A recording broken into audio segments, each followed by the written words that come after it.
آقا این جمله زیبا رو تقدیم اون دسته عزیزایی میکنم که مهربونی سبک زندگیشونه، نه سیاست.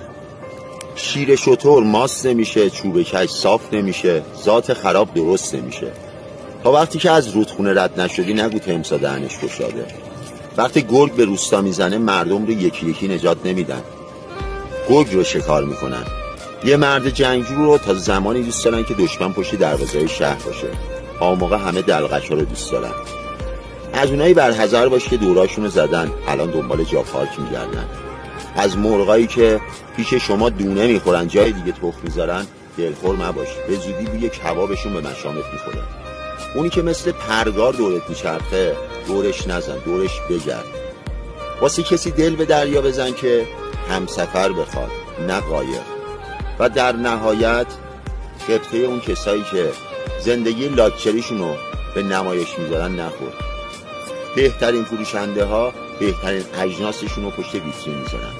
دمشون گرم.